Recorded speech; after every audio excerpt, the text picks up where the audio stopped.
నీలాంజనసమాభాసం రవిపుత్రం యమాగ్రజం ఛాయామార్తాండసంభూతం తం నమామి శనేశ్వరం.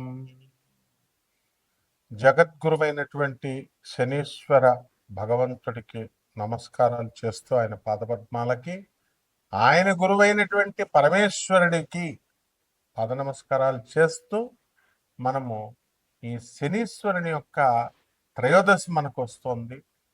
అలాగే సంవత్సరంలో ప్రతిసారి చాలాసార్లు శని త్రయోదశి రావడం, అలాగే ఈ జూన్ 27వ తేదీన మనకి ఈ యొక్క శని త్రయోదశి రావడం, ఇలాంటివన్నీ కూడా ఉన్నాయి. అలాగే శనీశ్వరుడి యొక్క ఇదేమిటంటే శనివారం నాడు శని త్రయోదశి రావడము ఆ శనివారమే పడుతుంది, త్రయోదశి తిథిలో పడుతుంది. అలాగే శనీశ్వరుని యొక్క మహిమ కూడా మనం చూడాలి. ఈసారి శని త్రయోదశి ఎప్పుడు వచ్చిందంటే మనకి శని ప్రదోష వ్రతం కూడా చేసుకుంటాం. ఆ రోజు జూన్ 27 శనివారం వచ్చిందనమాట. ఆ రోజున శివుడికి ఆ తర్వాత శనికి ఇద్దరికి కూడా పూజలు, అభిషేకాలు ఇవన్నీ కూడా చేసుకోవాలి.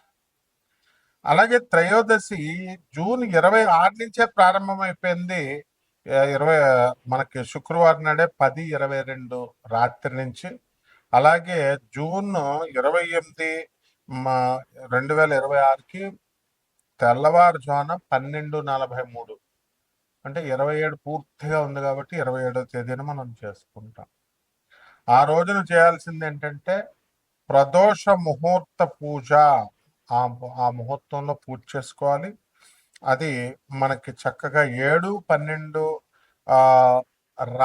సాయంత్రం నుంచి 9-19 మధ్యలో కనుక, అంటే ప్రదోష సమయం అంటే రాత్రులు అనమాట, సాయంత్రాలు. ఆ టైంలో తైలాభిషేకం చేసుకోవాలి. అలాగే శివుడికి అభిషేకం చేసుకోవాలి పాలు నీళ్లతో.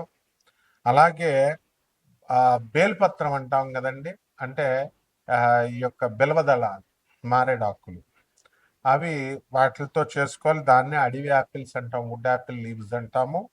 ఇవన్నీ కూడా 13 ఒత్తులతో మనము ఆరాధన చేసుకోవాలా, దీపాలు వెలిగించాలి. మస్టర్డ్ ఆయిల్, నువ్వుల నూనెతో కానీ, అలాగే నెయ్యి దీపాలు కానీ వెలిగించాలి.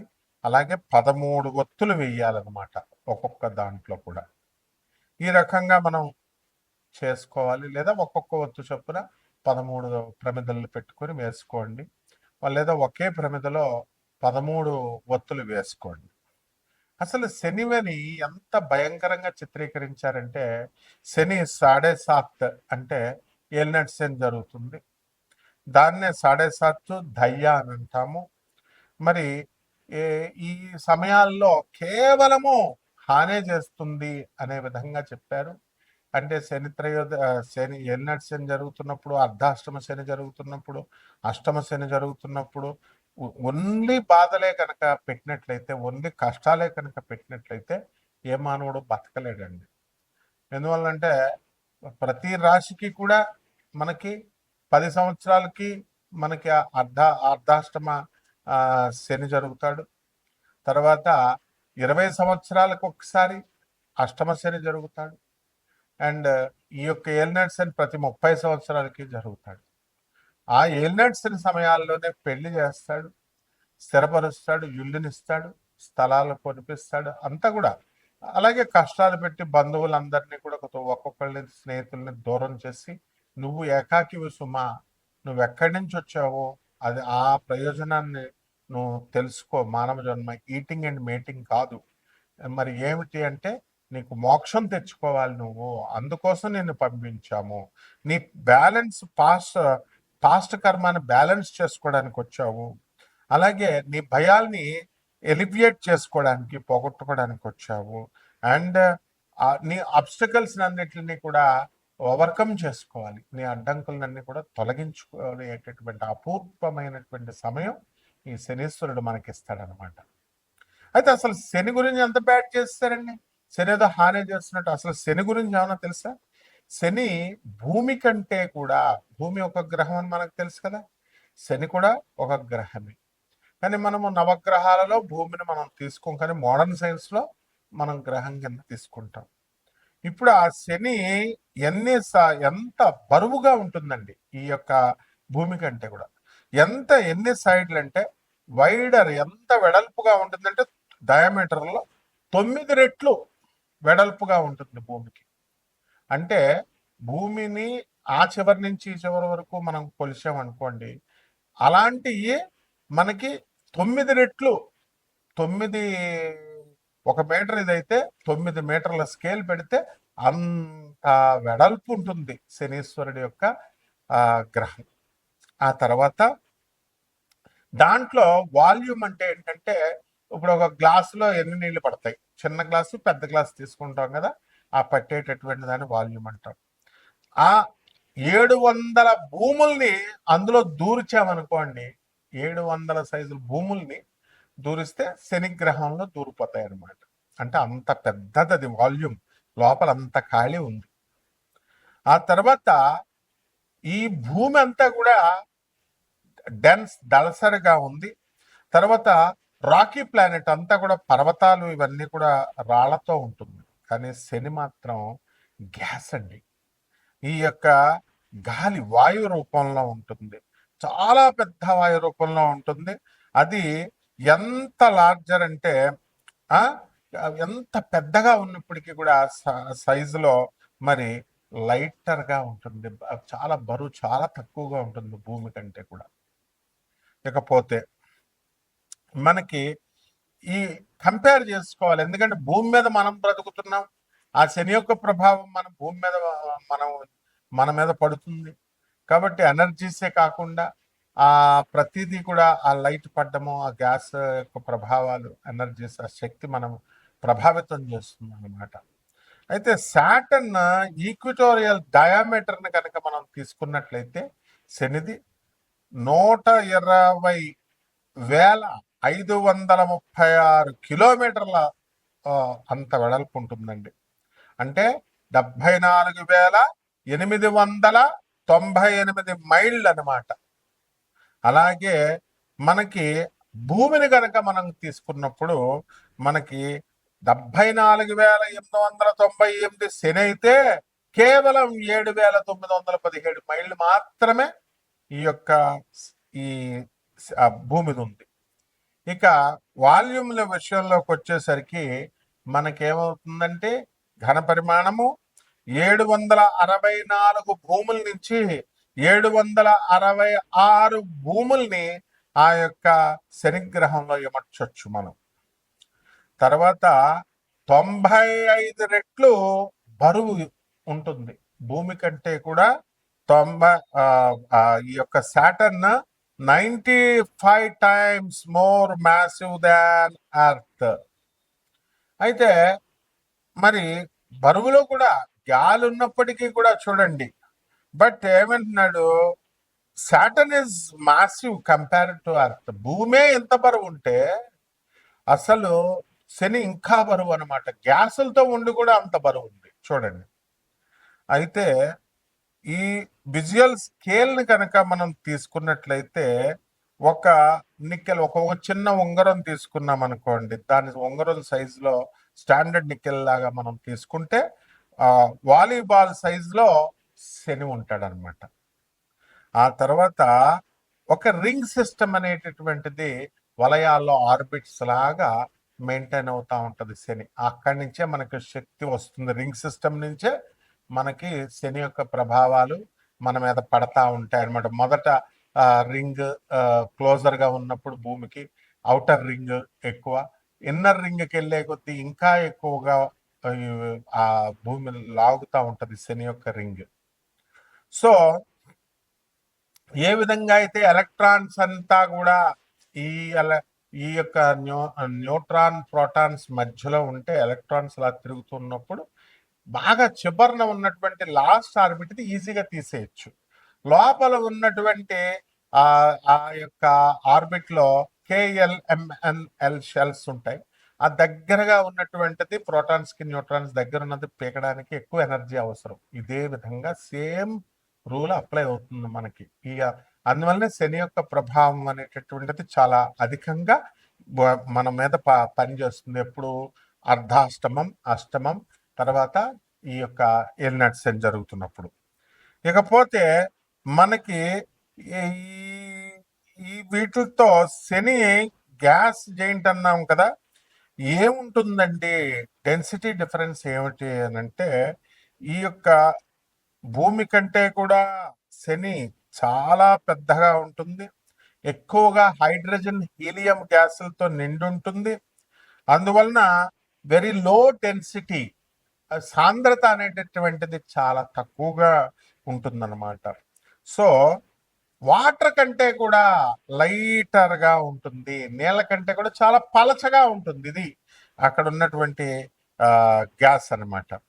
సో మనము ఏం చేయాలి అని అంటే, ఒక పెద్ద ఓషన్, మహాసముద్రాన్ని కనుక మనం తయారు చేసినట్లయితే అందులో మనము ఈ యొక్క ఈ శనిని కనుక వేస్తే ఆ పైన బంతిలాగా అది తేలిపోతుంది అన్నమాట. సో ఇక్కడ మనము సాలిడ్ సర్ఫేస్ అనేటటువంటిది చుట్టూ బయట అంచులాగా ఉండదన్నమాట. శనికి సాలిడ్ సర్ఫేస్ ఉండదు, and only composed of hydrogen హీలియమే ఉంటుంది. కాబట్టి గ్యాస్ నుంచి లిక్విడ్గా మారుతుంది. అదే అన్నమాట మన జాతకాలు మారడం అంటే, గ్యాస్ నుంచి లిక్విడ్ స్టేట్కి, లిక్విడ్ నుంచి సాలిడ్ స్టేట్కి, ఇవన్నీ కూడా మనం చదువుకున్నాం. అలా మనకి ఈ మారుతున్నప్పుడే మనకి చక్కటి ఫలితాలు, శుభ ఫలితాలు, చెడ్డ ఫలితాలు అనేటటువంటి ఇవ్వడం జరుగుతుంది. కాబట్టి డెన్స్ సెంట్రల్ కోర్ ఉంటుంది. ఇక్కడ అక్కడ ఉన్నటువంటి వాతావరణాన్ని కూడా మన మీద ఏ విధంగా ఉంటుంది, అక్కడ ఏముంటుందంటే 96% హైడ్రోజన్ ఉంటుంది, అలాగే 3% నుంచి 4% హీలియం ఉంటుంది, అలాగే ఇక ట్రేస్ అమౌంట్స్ కొద్దిగా అమోనియా, మిథేన్, వాటర్ ఐస్ ఇవన్నీ కూడా ఉంటాయి. కాబట్టి ఈ యొక్క దీనికి ఏంటంటే ఒక డెన్స్ కోర్ ఆఫ్ రాక్ ఉంటుంది, మెటల్స్, ఐరన్ అండ్ నికెల్ దొరుకుతుంది. అందువలనే మనము శనికి ఇనుముకి సంబంధం అంటాం. శని గ్రహం అంతా కూడా ఐరన్ అండ్ నికెల్ ఎక్కువ ఉంటుంది. ఆ శని గ్రహం బలంగా ఉన్నటువంటి వాళ్ళకి అందువల్లనే ఫెర్రస్, మనకి మోకాళ్ళ నొప్పులు ఇవన్నీ కూడా రావు. ఎముకల నొప్పులు స్ట్రాంగ్ గా ఉంటాయి అన్నమాట. ఎముకల నొప్పులు అవి ఉండవు అనమాట, బోన్స్ స్ట్రాంగ్ గా ఉంటాయి. అండ్ ఈ ఐసెస్ 10 to 15 times the mass of the earth వరకు కూడా మనకి ఇవి బరువుగా ఉంటుంది. కాబట్టి ఓన్లీ గ్యాసియస్ మేకప్ ఉంది. కాబట్టి ఈ యొక్క ప్లానెట్ సాటర్న్ సోలార్ సిస్టమ్ లో ఈ యొక్క వాటర్ కంటే కూడా లెస్ డెన్స్, అంటే పల్చగా ఉంటుంది అని చెప్పబడింది. కాబట్టి ఇంత సైంటిఫిక్ గా మనకి ఈ యొక్క శని, మన ఋషులు ఎంత గమనించారండి, ఎవరెళ్ళి కొలిచారండి అసలు సాటర్న్ని. మన మోడర్న్ సైన్స్ ఏమో శాటిలైట్స్ ని వదిలి ఇలా కనిపెడితే, మన ఋషులు చెప్పింది, ప్రాచీన ఋషులు ఏన్షియంట్ ఆస్ట్రాలజీలో ఆస్ట్రానమర్స్ అంతా కూడా ఎంత ఈజీగా చెప్పారు. ఆర్యభట్ట వీళ్ళంతా, వరాహమిహిరుడు వీళ్ళంతా సేమ్ ఇనుముకే సంబంధం ఎందుకు చెప్పారండి. అక్కడ ఐరన్ అండ్ నికెల్. అలాగే గ్యాసియస్ చూడండి, శని అనుగ్రహం ఉన్నటువంటి వాళ్ళు, శని నక్షత్రాల్లో పుట్టినటువంటి వాళ్ళు గ్యాస్ కొడితే వాళ్ళు ఉబ్బిపోతారు, వాళ్ళ కోపం వస్తే తిడతారు. అలాగే లోపల మనసులో లోపల ఉంటుందన్నమాట ఏదో ఒకటి. వాళ్ళకి ఏదైనా ఇది రహస్యం అని చెప్తే వాళ్ళు ఉంచరు, బయట చెప్పేస్తారు, కెక్కేస్తారు. ఇవన్నీ కూడా కొరలేట్ చేసుకోవాలని చదువుకోవాలి. అంతేగాని చేతబళ్ళు పెడతాం, మరుగు మందు పెడతాం, తర్వాత ఈ యొక్క చేతబళ్ళు తీసేస్తాం. చేయడం రానుడికి తీయడమేంట్రా. అసలు ఏదైనా సమస్య వస్తే దానికి సమస్యకు పరిష్కారం కనిపెడతారు. చేయడమే నాకు చూడండి విచిత్రం. తంత్రగాళ్ళని చెప్పుకుంటారు, మంత్రగాళ్ళని ఏమి రావు ఈ బోగస్ గాళ్ళకి. ఏంటంటే ఏమని చెప్పుకుంటారు, ఇప్పుడు ఏదైనా చేస్తే అది చేయడం వస్తే ప్రాబ్లం ఉంటే దాని సొల్యూషన్ కనిపెడతారు. ప్రాబ్లం ఏంటో నీకు తెలియదు, చేయడం రాడు తీయడం ఏమొచ్చు అంటే, నాకు చేయడం రాదు తీయడం వచ్చానంటే వాడు బోగస్ గడ్ అని అర్థం, ఫేక్ గడ్ అని అర్థం. నెక్స్ట్ మరుగు మందులు అంటారు. వశీకరణాలు అంత తేలిక. ఈ వీళ్ళకి ముందు వాళ్ళ పిల్లల వశీకరణాలు అయి ఉండరు, వాళ్ళ మాట ఎవరు వినరు. తర్వాత ఈ యొక్క ఇక ఇంకేమిటండి, జాతకాలే మార్చేస్తాం మేమే దేవుళ్ళు అని చెప్తారు. ఇలాంటి బోగస్ గాళ్ళు దేవుడు. అందుకే వీళ్ళకి కరెక్ట్ మొగుడు గోగినేని బాబు దిగుతున్నాడు. గోగినేని బాబు ఏం చెప్తాడంటే బాగా ఇదొకటి ఫ్యాషన్ అయిపోయింది అనమాట. గాలి చూసావా, గాలిని చూపిస్తావా, అలాగే దేవుడు కనబడడు అని. అందుకే కరెక్ట్ మొగుడు ఏం చెప్పాడు, సౌండ్ సౌండ్ ఏమవుతుందండి, వినబడుతుంది. ఆ వినబడిన సౌండ్ కంటికి నేను చూపిస్తాను రా, కంటికి నువ్వు చూడగలవా కంటితో ఆ సౌండ్ని అని అడిగాడు. కరెక్ట్ అతను చెప్పింది. ఇప్పుడు నీకు శబ్దం వస్తుంది, దానికి మీటర్ ఉంది కొలవడానికి, నీ సిగ్నల్స్ ఉన్నాయి మీటర్ ఉంది కొలవడానికి, గాలి ఉంది మీటర్ ఉంది కొలవడానికి. ఇవన్నీ భౌతికాలు. దేవుడిని నేను చూసేసా, దేవుడితో నేను మాట్లాడేస్తా, దేవుడు నాకు ప్రత్యక్షమైపోయాడు, దేవుడు నా ఒంటి మీదకి వచ్చాడు, ఇటువంటి బోగస్ నా కొడుకులందరినీ కూడా చాలా జాగ్రత్తగా మీరు ప్రోత్సహిస్తే ముందు శనీశ్వరుడు మిమ్మల్ని తోలు తీసేస్తాడు. మీరు ఎన్ని నువ్వులు వేసినా ఎన్ని వేసినా కూడా మిమ్మల్ని కేవలం బోగస్ గాళ్ళ మాటలు విన్నా, వాళ్ళ వీడియోలు విన్నా మీరు సర్వనాశనం అయిపోతారనమాట. అదే సాడే సాత్ అంటే శని పట్టుకోవడం అంటే ఆ వాళ్ళని అలాంటి వాళ్ళు అయోగ్యుల మాటలు విండి, చదువు సంజలు లేని వాళ్ళ మాటలు వింటే, అలా చెప్పిన అశాస్త్రమైనటువంటి అవైధికమైనటువంటి వింటే అవుతారు. ఇప్పుడు ఒక్కొక్క రాశి వారిగా ఈ జూలై నెలలోనే కాకుండా ఇప్పుడున్నటువంటి గ్రహ పరిస్థితులను బట్టి చక్కగా ఈ 2026 సంవత్సరంలో మీ జాతకాలు ఒక్కొక్క రాశి వారిగా మనం ఎలా ఉందో ఈ శని యొక్క ప్రభావం ద్వారా మీకు ఎలా ఉందో మనం తెలుసుకుందాం. ధనుస్సు రాశి, ఈ ధనుస్సు రాశి వారికి అందరికీ కూడా రాహు కుంభరాశిలో ఉన్నాడు. అందువలన మీకు చక్కగా వ్యాపారాలన్నీ కూడా బ్రహ్మాండంగా ఉండడం జరుగుతుంది. ధనము న్యాయబద్ధంగా సంపాదిస్తారు. కొన్ని కోట్ల రూపాయలు అప్పు తెచ్చుకొని మీరు మీ వ్యాపారాలు ప్రారంభించారు. ఏమన్నా అనుకున్నంత రీతిలో లాభాలు జరగట్లేదండి అనుకుంటున్నారు. గతంలో చాలా సంపాదించారు చాలా సంవత్సరాలుగా.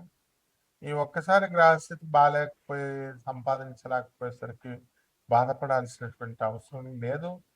అందువల్ల చక్కగా మలేషియా వెళ్ళండి, సింగపూర్ వెళ్ళండి, థాయిలాండ్ వెళ్ళండి, మసాజ్ల దగ్గరికి వెళ్ళిపోండి. అండ్ డోంట్ రిగ్రెట్ అనమాట. అప్పు తెచ్చుకుని వ్యాపారాలు పెట్టాము, లాభాలు సంపాదించారు కదా, ఇప్పుడు దాన ధర్మాలు చేస్తే నెక్స్ట్ మళ్ళీ God will give you another opportunity. అలాగే ఈ యొక్క అర్ధాష్టమంలో ఉన్నటువంటి శని వక్రించాడు కాబట్టి ఆ వక్రశని మీ యొక్క మనశ్శాంతిని హరింపజేస్తుంది. కుటుంబంలో అనేకమైనటువంటి కలతలు తీసుకురావడానికి అవకాశాలు ఉంటాయి కాబట్టి జాగ్రత్తగా చేసుకుంటే ఆ ప్రాబ్లమ్స్ ఏమి ఉండవు. అంటే ప్రత్యేకించి మనం ధర్మంగా వెళ్ళిపోతే చాలు, మీకు ఆ యొక్క శని గ్రహము మీకు చక్కగా చూసుకుంటాడు. లేకపోతే ధనుస్సు రాశి వాళ్ళకి సప్తమంలో ఉన్నటువంటి ఈ యొక్క బుధ గ్రహము వక్రించున్నాడు కాబట్టి పెళ్ళైనటువంటి వాళ్ళు మరి భార్య తరపు బంధువులతో చాలా జాగ్రత్తగా వ్యవహారం చేయాలి. భార్య కూడా సడన్గా రివర్స్ అయిపోవడానికి అవకాశాలు ఉంటాయి. అష్టమంలో ఉన్నటువంటి రవిగుర గ్రహాలు జూలై 16 తర్వాత కలుస్తున్నారు కాబట్టి వీళ్ళందరికీ కూడా మన ప్రభుత్వం నుంచి మీకు అవ్వాల్సినటువంటి పనులు కొద్దిగా పెండింగ్లో ఉంటే కంగారు పడకండి. అవన్నీ కూడా కొంచెం ఒక రోజులు అటు ఇటులో మీకు పని పూర్తవడం జరుగుతుంది. అప్పులు బ్రహ్మాండంగా పుడతాయి. అలాగే కీర్తి ప్రతిష్టలు అనేటటువంటివి కొంత భంగం కలగడానికి అవకాశాలు ఉన్నాయి కాబట్టి అవన్నీ జరగకుండా ఉండడం కోసం శని పూజ అనమాట. ఇప్పుడు మన టాపిక్ ఏంటి, శని. శని గ్రహము, శని దేవుడు. కాబట్టి ఎట్టి పరిస్థితుల్లో కూడా ఈ యొక్క శనికి మనం పూజ చేసుకున్నప్పుడు ఎందుకుంటాయండి కష్టాలన్నీ కూడా, అన్నీ కూడా మారిపోతాయి. కాబట్టి ఈ యొక్క శుక్రుడు, కేతువు మనకి సింహరాశిలో ఉన్నాడు. అందువలన మనకి భార్య తరపు నుంచి అదృష్టం అనేటటువంటిది కలిసి వస్తుంది. భార్య బంధువుల నుంచి అదృష్టం కలిసి వస్తుంది. మీకు ఎంతకాలంగా ఉన్నటువంటి క్రానిక్ డిసీజెస్ ఏవైతే ఉన్నాయో అవన్నీ కూడా తగ్గిపోవడానికి అవకాశాలు ఉన్నాయన్నమాట. కాబట్టి చక్కగా ముందు వినోద కార్యక్రమాల్లో మీరు పాల్గొనడం అనేటటువంటిది బ్రహ్మాండంగా జరుగుతుంది. ఒక కొత్త నూతన స్త్రీలతో మీకు పరిచయాలు ఏర్పడడానికి అవకాశాలు ఉన్నాయి కాబట్టి మనం ఆచితూచి జాగ్రత్తగా మీరు స్టెప్స్ వేసుకోండి. ఇక పరిహారాల దగ్గరికి వచ్చేసరికి రవి జపం చేయండి, రవి స్తోత్రాలు చదవండి. గురు జపం చేయండి, గురు స్తోత్రాలు చదవండి. రవికి కిలోంపావు గోధుమల్ని ఆరెంజ్ కలర్ వస్త్రాలను ఇచ్చి పేద బ్రాహ్మణులకి మనం ఆదివారం నాడు దానం చేసుకోండి. అదేవిధంగా కిలోంపావు ఆ, ఆ, ఈ యొక్క శనగల్ని పసుపు రంగు వస్త్రాలను ఇచ్చి పేద బ్రాహ్మణులకి గురువారం నాడు ఉదయం తెల్లవారుజామున 3 గంటలకి దానం చేసుకోండి. ఈ విధంగా ఒక చెట్టును పెంచాల్సినటువంటి అవసరం ఉంది. అది రావి చెట్టును మీ ఇంట్లో వేసుకొని దాన్ని పెంచాల్సినటువంటి అవసరం ఉంది. దానికి నీళ్లు పోసుకుంటూ ఈ యొక్క లక్ష్మీనారాయణ పూజ చేసుకున్నట్లయితే బ్రహ్మాండంగా ఉంటుంది. శుభమస్తు.